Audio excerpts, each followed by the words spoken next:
Every business wants good customer reviews. Every customer wants a good experience. So what happens when both sides click? Or in some cases, when they don't? From Yelp and Entrepreneur Media, this is Behind the Review. Behind the review, dig deeper too. Behind the review, get all the news. Food, flowers, fixing, make business boom. Behind the review, dig deeper too. I'm Emily Washkovic, Yelp's small business expert. Behind the Review features conversations with business owners and a customer who wrote one of their Yelp reviews. In our discussions, we talk about lessons they've learned that can be used by other businesses to improve their own reviews and their bottom line. This week, I'm talking to Viet Nguyen, co-founder, CEO, and executive chef of Key Concepts, a restaurant group in Orange County. And I talked to Sabrina Y, a Yelp elite reviewer. Normally, we talk to an owner with just one or maybe two businesses, and a reviewer who visited and reviewed that single business. Key Concepts is actually a group of 8 different Asian fusion restaurants, with 2 more on the way. Sabrina is a college student, but that doesn't mean she only eats in dining halls. She loves to check out new places and enjoy food with friends. She's actually eaten at multiple restaurants in the Key Concepts group. I think the way that I discovered K Concepts in the beginning was that I was just in that area and I wasn't too familiar with it because it's pretty far from where I go to school. Pulled up Yelp as I typically do, and I was scrolling and I noticed, I think the first one that I had been to was Nep Cafe. And that one, I noticed it had a bunch of reviews without really knowing anything about the area or the restaurant or the group that was listed, Kai Concepts. I was just like, okay, if there's a lot of reviews, then at least on average, people tend to enjoy it. So I was like, seems like a good place to check out. I'm a college student, so I don't have a ton of money. I feel like the ones that are more reviewed generally, this is probably not going to be a huge waste of time and money. So that's why I went initially. I really loved it.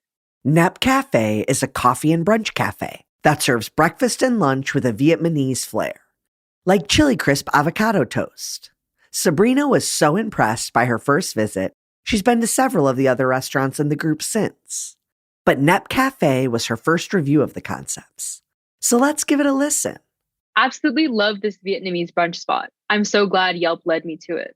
We swung by around 10 a.m. and were seated immediately, but a walk-in line started forming shortly after that, so plan accordingly. We sat outside, but there are heaters, so it wasn't cold at all. Our waitress was also friendly and helpful. We ordered the crab toast, the beef tongue fried rice, and the banh mi chow with filet mignon, as well as an egg coffee with salted egg yolk.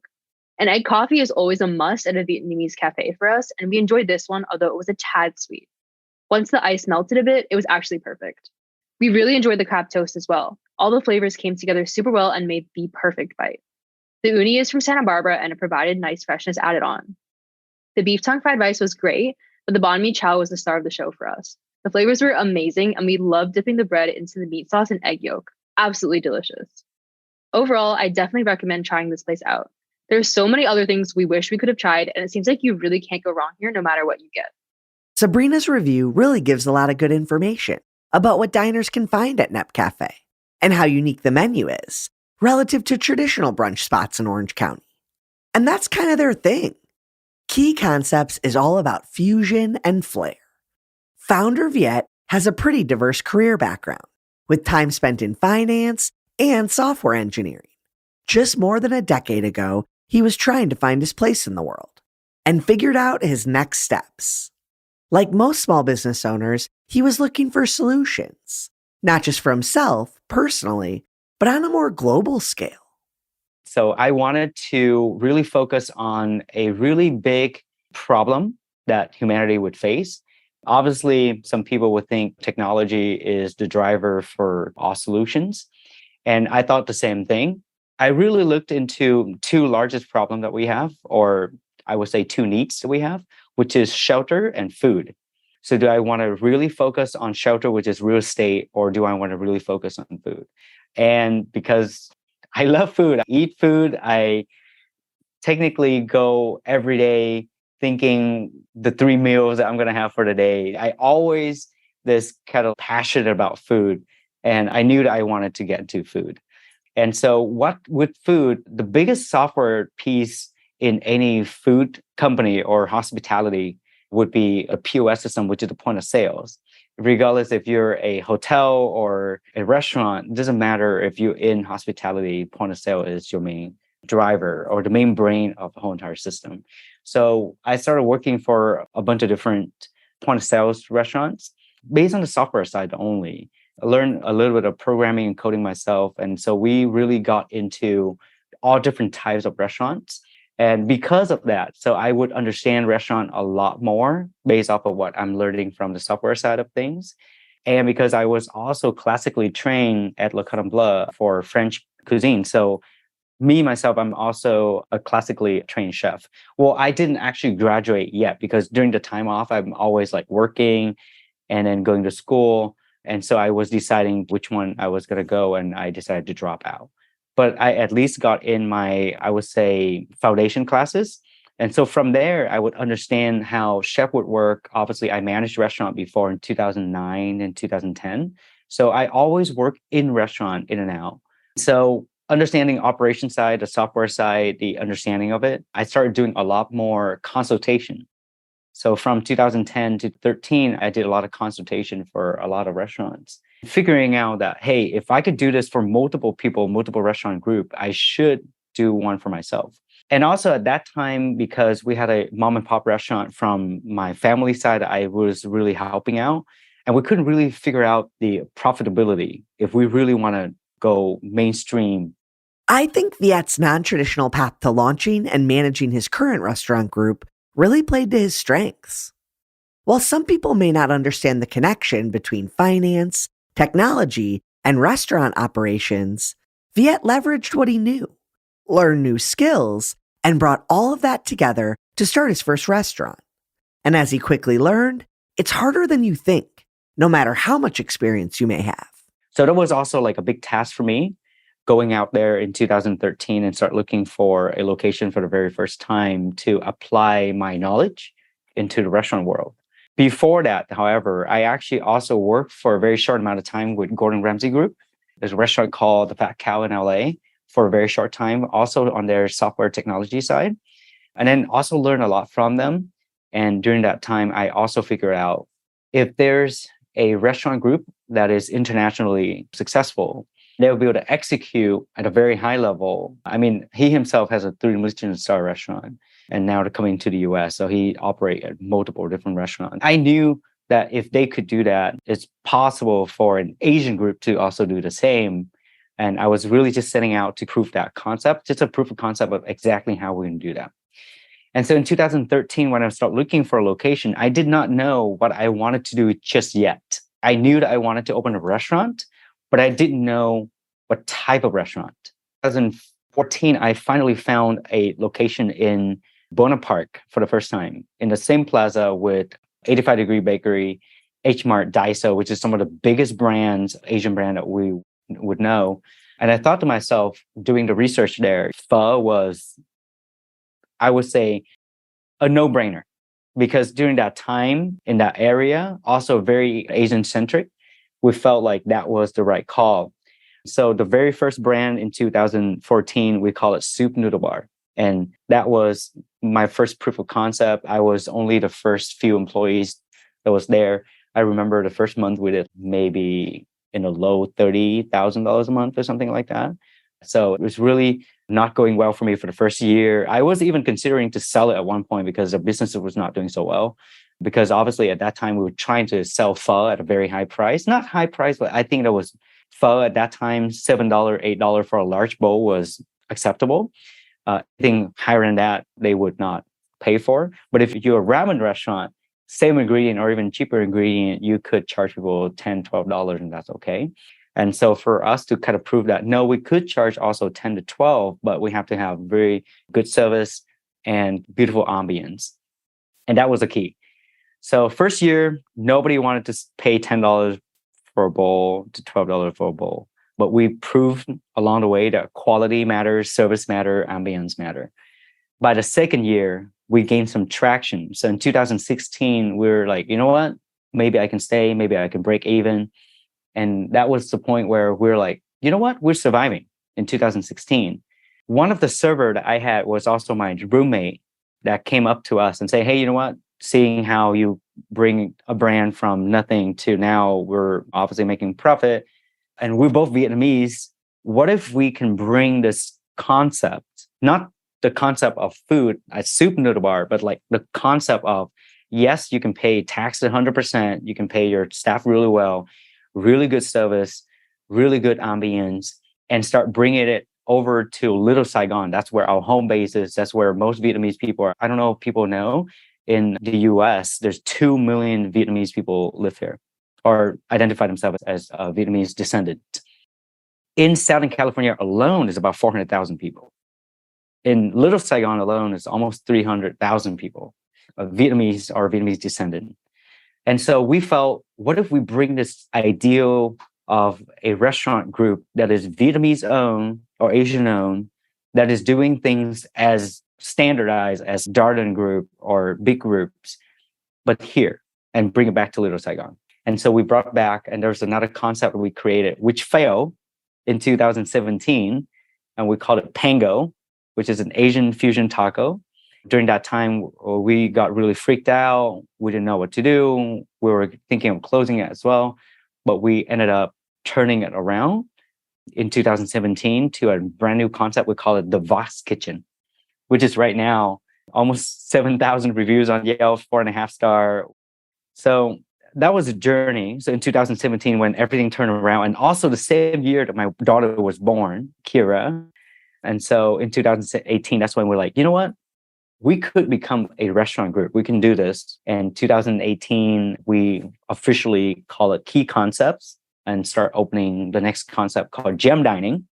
And in 2019, that's when we first opened Gem Dining as our first fine dining, fine casual concept, bringing whatever that we've learned and then bring it up a notch. I'm sure most business owners are very aware of the roller coaster ride Viet just described. Success followed by failures, followed by second chances. One major hit that just about every business in the world experienced was the pandemic in 2020. But rather than back down and close up shop, or even scale back, Viet doubled or even tripled down on his business investment. And we're like on a high horse. We're thinking we're going to conquer the world. Everything was fine. And then COVID hits in 2020. I really freaked out. We have 100 employees at that time already. We didn't know what to do. Everything was shut down. We're not allowed to do anything. And we thought to ourselves, okay, if we're not going to be able to come back from this, then we're done with. So there's two course of action.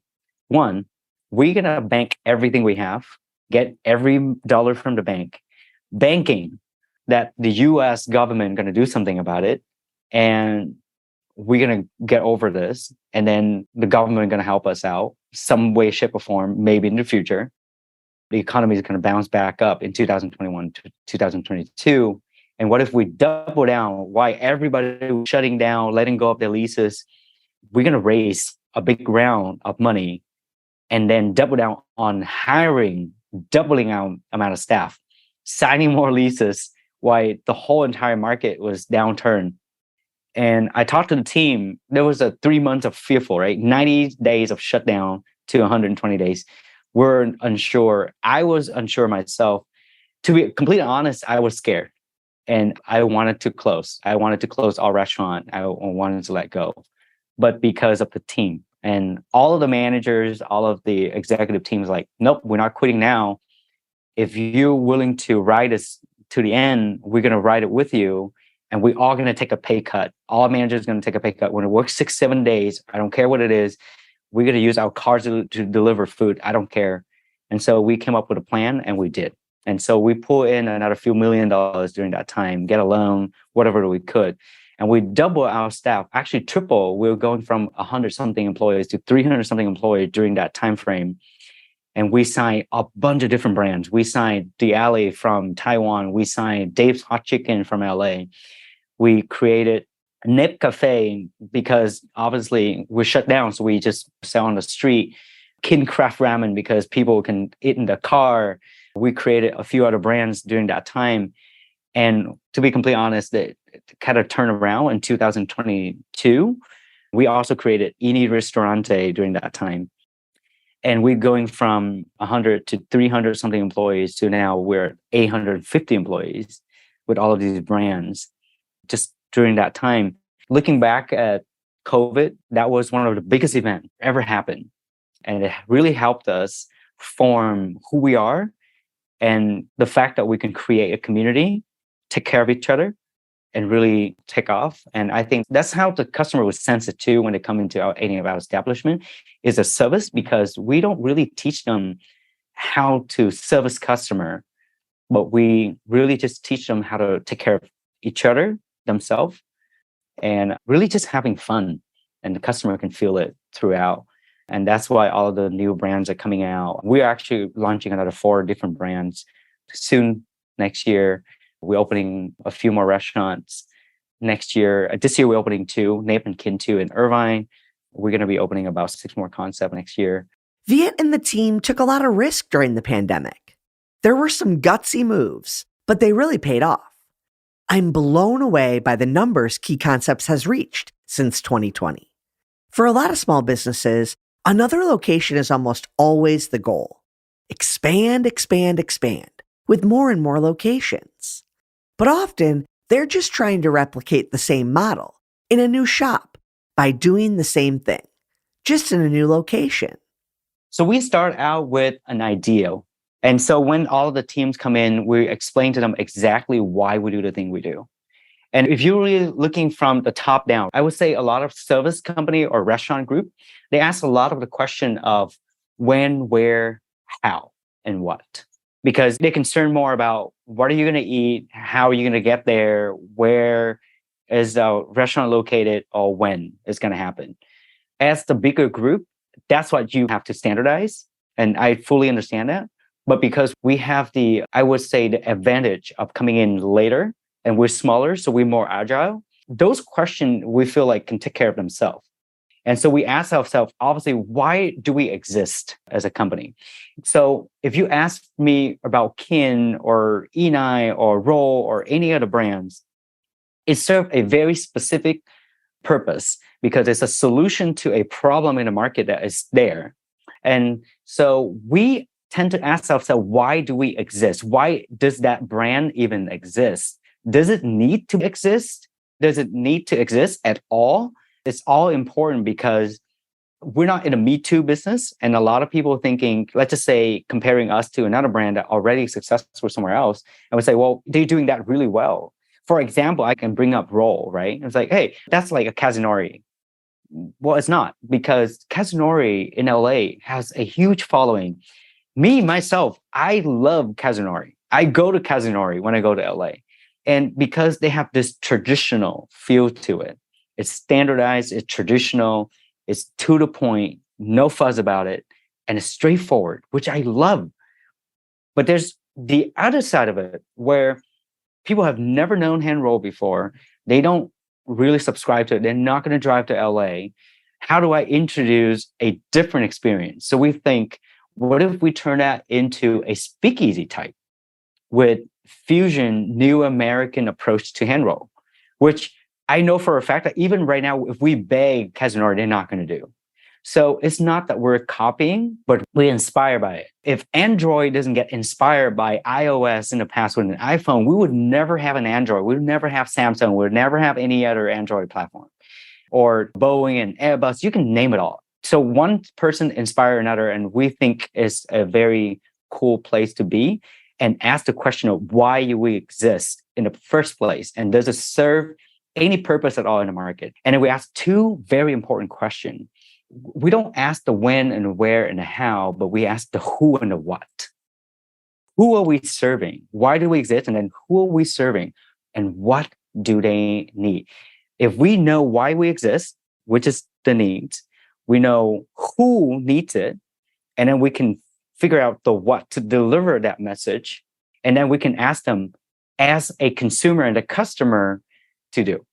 Like as Key Concept, what would you like us to do? And then so if they come back and say, hey, you know what? I would love for you to do a banh mi concept. There's a lot of banh mi out there, but I would like your interpretation of what banh mi is like with a new American approach, where if you any race at all, it doesn't matter if you're coming from east, west, north, south, who cares where you comes from? And your interpretation of it, and that would be mainstream enough so that we can get it all 50 states. Okay, that sounds like a very good question to me. And let me figure out that solution. And if that's what they ask for, and the solution is the number one marketing tool that we have is sell what people need, not what you have. So I don't have a perfect recipe to give it to you. This is a very perfect recipe of banh mi. But if you ask me to produce it and you demand it and we fulfill it, then we have a business model. And so it answers the why and the who, obviously, because the people ask for it. That's why we exist. And the what is the product that we give you. And then the when, the where, and the how, all figured out. And we have a platform for it. And so because of that, the culture that we explain to our staff is we're not here to make a buck or two. We're here to provide a hospitality solution to a lot of problems in the market. And if we're serving the who with our why, we're going to figure out the what. And they ask me, oh, how do I serve my customer the best way possible? What training do I have? If the customer come in and you treat them as somebody that you absolutely love, if it was your mom, how would you treat her? If it was your dad, how would you treat him? If it was your best friend, treat them the same way. And think of the why do we exist? And you figure out the whole entire service platform, right? From start to finish. You don't even need to ask me. So if you come up and ask me, oh, do I need to collect a dirty plate? Would you collect a dirty plate for your best friend? Of course. I want them to have the best experience. So of course I would do that. You just answer your questions. I don't need to train you. That's such a simple concept to think of your customers as your friends and family, and then treat them accordingly. But it makes a huge difference in the customer service side of a business. To me, the idea of fusion in a restaurant menu is really interesting. A lot of people love fusion concepts, but I think some of it requires a little hand-holding from the server. In an unfamiliar space, customers might have more questions about how things are made and what it might taste like. Rather than be annoyed by the questions, servers and staff at Key Concepts embrace them, which might directly circle back to how Viet does his training. It certainly made an impact on Sabrina. Because they're consistently so good across the board. But I do also think they really let their personalities come through. One thing I personally like to do when I go to eat is always ask the server for what they like. They work there, they're most familiar with the dishes. And every time I've done that at one of these restaurants, they chat about it and they have their own personalities. And that's really awesome to see. They're also nice. You feel like you're one of their friends or like you're part of this greater family or community, which I don't think you always get, even when you ask someone for the recommendations at a restaurant and they're being really friendly about it. I think that's also one of the things I really like about the Concepts restaurants is that the food is great everywhere. The service is great everywhere. So you can tell they have some sort of formula or training system worked out, but it really doesn't feel copy and paste. It doesn't feel like, oh, here's Key Concepts Restaurants 1, here's Key Concepts Restaurants 2. If I didn't see on their Yelp or anything like that, that it was by K Concepts, I wouldn't realize that they were connected restaurants. They still feel like distinct entities and have their own identities as well and personalities. Sabrina told me that she feels she needs to raise her hand least when dining at a Key Concepts establishment. Basically, the servers are the most anticipatory in the business, spotting drinks as they get low, clearing plates without being asked. And while this is a part of training and culture, it starts with the hiring decisions. Do you need to have a super detailed step-by-step service type? Yes, maybe on the orientation once, but at the end of the day, they're all going to forget about it. And there's things that you cannot teach. Personality, you cannot teach. Being a good person, you cannot teach. So when we hire somebody, we don't just ask them, what's your resume, what's your experience? We care less about that. I would prefer somebody to come like, you know what? No experience. But I was raised in a very good family, a very friendly person. And when I would look at them, and if I can ask myself, would I go grab a beer with this person after the shift ends? If I could, you hire. Because everything else I can train you. Everything else is easy. But I cannot teach you the art of connecting human to human. Your EQ matters so much more. And in this day and age, no matter how high your IQ is, it doesn't matter. I cannot teach you how to be a friendly person or a good person or how to connect with your staff. We're going to take a quick break. Be right back. From Entrepreneur Media, this is Launch Your Business, a show where you'll learn how to start your business, save time, and make better decisions. How much am I supposed to charge for this? I feel like I'm spending more money than I'm making. Why is this so confusing? Launching a business is challenging, but it doesn't have to be confusing. That is where I come in. I'm Terry Rice, staff writer and business development expert in residence here at Entrepreneur Media. Each week on the podcast, we'll give you tactical advice to scale your business while also providing you with the mindset to thrive even in the most challenging situations.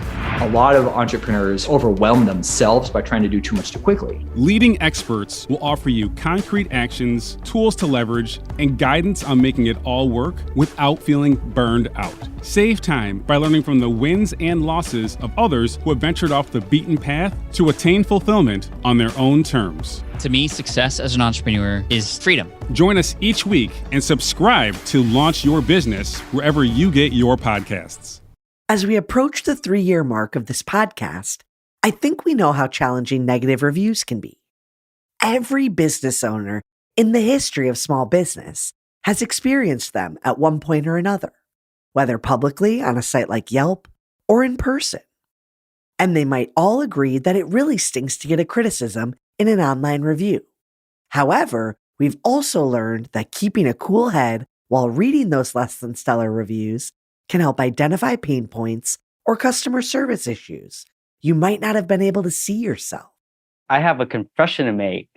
I used to be one of those business owner where, in the very beginning stage of my career, when I had a negative review, I could not sleep.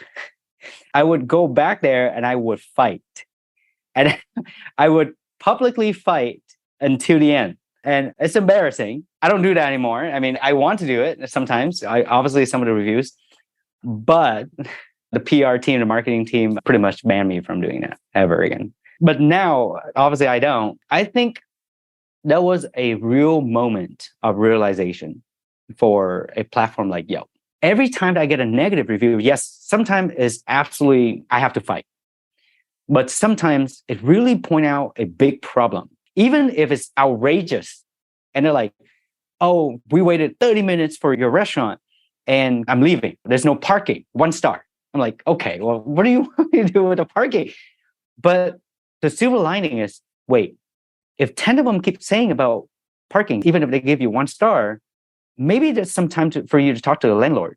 Or maybe, the wait time. Well, what if we turn the wait time into something very positive, like having hot chocolate out, maybe having people out there, maybe music outside, warm clothing, or a blanket, or do something fun, or play some sort of video.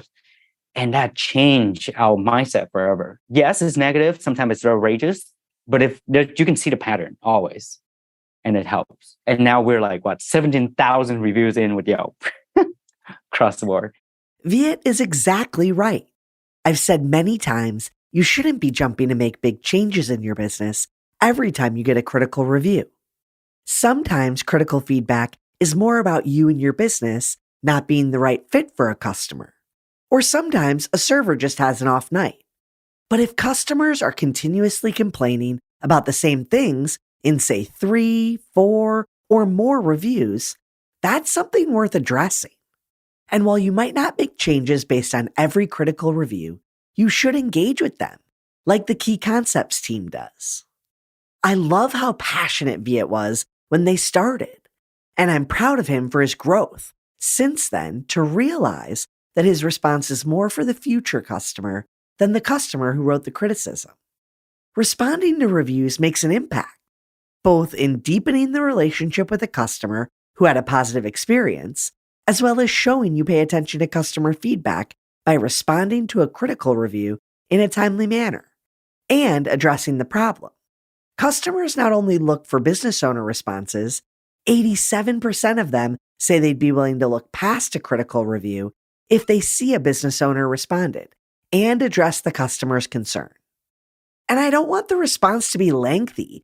You don't need to address each and everything they mention, but you can start by thanking them for taking the time to share their experience, and then addressing or calling out one or two of the things that they mentioned and how you're going to address them or why they are the way they are. For example, a farm-to-table restaurant getting negative reviews about price may respond and explain that they source their ingredients locally, and it can lead to higher menu prices, but it contributes to the local economy. This helps educate and deter other customers who may not be the right fit for the same reason. Sometimes a negative review tells customers exactly who you are. Again, this doesn't need to be a lengthy response, but make sure to close out by providing a way to connect offline, either by sending a direct message or providing an email address or phone number for them to reach out. And they may not ever reach out, but your response strategy shows that you care about customers and customer feedback. Future customers who see those reviews and your response will be more likely to share criticism with you directly, since they know you want to address it, and are more likely to share their positive experiences with your business online because they know you read them and that you care. I love it when I get a response back from somebody at the restaurant. I think it's easy to think of the restaurant as like this company or this entity that just has no face and no name. And I think it's the same with Yelp too. Maybe sometimes they think of Yelpers as this big thing and they're like, I don't know who it is. But when I, as an individual, as Sabrina, go on and post a review for a restaurant, I'm talking about what did I experience there? What did I love there? What did I think you might love there? And when somebody responds to me, it humanizes them as well, where it's like, here's an individual behind the screen. Yes, they work for the concepts, they work for this restaurant, but at the end of the day, we're all just individuals trying to do good and have good time together. So I love it when they respond because it makes me feel like this guy, Christopher, read my review and he knows what I'm thinking about. I would say not all my reviews get responses. I have noticed though that it's happening more of late, so I think it's starting to pick up. Like people are realizing the value of that. People want to experience a restaurant that's humanized. They want to see the faces of the team members behind the brand. And that's certainly the case with key concepts. You see it in Viet's passion and enthusiasm for connecting his culture and identity to his business decisions. He's driven to have delicious and unique food options, but he's also intentional about representation as a Vietnamese American. It can't help but flavor his business decisions as well as his menu. He's also made a very distinct decision on the neighborhood where most of his restaurants are located, a place in Orange County called Little Saigon. I'm an immigrant, obviously. I came here in 2002 when I was 16. I was looking for a corporation that Vietnamese owned, performing at a very high level, that can compete nationwide and even, I don't know, on the stock market or somewhere, but I couldn't find anybody. I was looking for a leader who would lead, and then I couldn't find anybody that was leading me. I was having to learn from another concept group, from the Korean group, Japanese group, American group, but there's no Vietnamese group. That was always bothering me, and it's always in the back of my head. And Vietnamese people has contributed so much to this country, and now I'm on my way to be a U.S. citizen. I'm more proud than anybody to be a U.S. citizen, and I always ask myself, how can I contribute? How does Vietnamese people contribute to the U.S. economy? But also, in the meantime, inspire the next generation of Vietnamese people that come here to be a part of this American dream. And I had to find a vehicle, and I felt Key Concept was my vehicle. And also in the name, we didn't build this restaurant, these concepts for us. We specifically built it for the next generation, for Kira, for Key. I'm not super old, but I'm getting close to 40. So at the second half of my life, I'm asking myself the question of what is the legacy I want to leave behind? I felt Key Concept is my gateway, is my solution to get to that point. And if there's one thing that I can leave this world with, is the Little Saigon, because I was born in Saigon, in Vietnam. So I really want to make Little Saigon the second best place to live for Vietnamese people. So if when they come here in the US, this is their home base. If they want to do business here, and if they want to get inspired and they want to be a part of a community, if they want to be a part of a company that's doing the right thing at the right time, is important to us. And everybody is looking at what we do right now. And if we fail, and I told everybody, if we end up not succeeding as a company, we still have to, during our journey, inspire. And as I want to add at the very end, is we model ourselves after a group called, I don't know if you've ever heard of the Medici family. So the Medici effect, there's a book called The Medici Effect. The Medici Effect talks about this one single family in Italy that during the time that they were very successful, they were pulled together and felt, how can we inspire and create a platform where art can flourish? And so the Medici family was a very successful banker. And then so there would be different family of the cousins and the brother and sister actually investing and create this platform where if you're an artist anywhere in the world, you can come here in Italy and you just need to tell that you're going to do art and we're going to pay for you. That's the very first time in human history that we have a family that pay you before you even have a painting or a sculpture or anything to get paid a salary to create art. Leonardo da Vinci was found. Michelangelo was found. Many, many other talent. And that was the Renaissance. The Renaissance happened at all was because of the Medici family. One single family, not even a multi-billionaire. They were wealthy, but they're not that wealthy, but they believe in the art.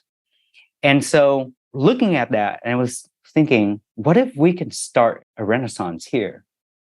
What if we can turn Orange County, not LA, not San Francisco, not Chicago, not Seattle, none of those places, but Orange County, little Saigon, little tiny town, not a lot of people, 3.2 million people lived here, okay, versus the rest of the US. How do we put ourselves on the map? And that was the driving force, the why we exist. And if we can just keep investing into these restaurants and curate talent. So now we have people from LA, people from San Francisco, New York, Chicago, subscribing to us and work for us now.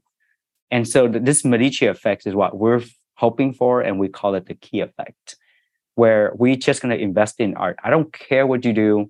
I don't care what you cook. As long as you have a talent and you want to contribute, I'm going to pay you a salary. Just come here, show me your talent, and let's cook good food, provide excellent service, and hopefully that we can create more and more art. Right now, we have a restaurant, Gem Dining, already be on a Michelin guide as a recommended Michelin. So we don't have a star yet, but we're already in Michelin guide. But we're very obsessed with getting a star, probably sometime soon. What if we can put a star on a map in Orange County, a Vietnamese-owned group? What if we can go national? What if we go IPO? Who cares? The dream is big. But the American dream is alive. And I hope every single staff that work for us would feel the same way. And hopefully we can contribute to this effect that we call key effect. Hopefully. Viet's not solely focused on his legacy and what he'll leave behind. He's also focused on the here and now, with a mission bigger than a chain of successful restaurants. I think the fact that right now what we're doing is not just doing restaurant, we're feeding humanity. And I think people need to really take that responsibility into consideration, that you're tackling the only two needs that the humanity would need.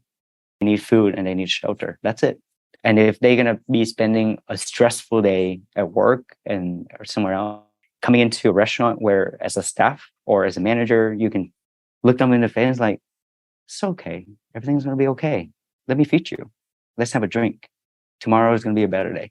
And if we just do that over and over and over again, you can literally change people's life for the better if they're coming in and get the best service of their life. And they talk about that one meal. So I just got a letter from a customer that invited us to their wedding because that's where they first met, is at Boss Kitchen. And that's also when they bring the two families together to sit at the same table. And I thought it was beautiful. I love reading letters like that from customers where we're making an impact. I really hope that people that are doing restaurant that go out there don't just think about, obviously making money is part of it, but money will come. But how do we add value to another human being's life is extremely important. And we wake up every day focusing on the same thing. And we ask ourselves the same question. How do we improve our service? To us right now, this is not enough. This is not good enough. And we have to do more. So it's going to be a continued drive. It's important for us to know that we're not just selling food, we're feeding humanity. This episode featured a conversation with Viet Nguyen, the CEO and head chef at Key Concepts, as well as Yelp reviewer Sabrina Y. Special thanks to Holly Hanchy, who helped write this episode. To learn more about the story, head to yelp.com/behind the review and check out the guest details and episode takeaways. And don't forget to subscribe to the show so you get an alert each Thursday that we drop a new episode. To claim your own Yelp business page and start engaging with consumers, visit business.yelp.com. Our theme song is performed by Ali Schwartz and produced by Robbie G of Messerol Sound. The show was edited by Entrepreneur Media.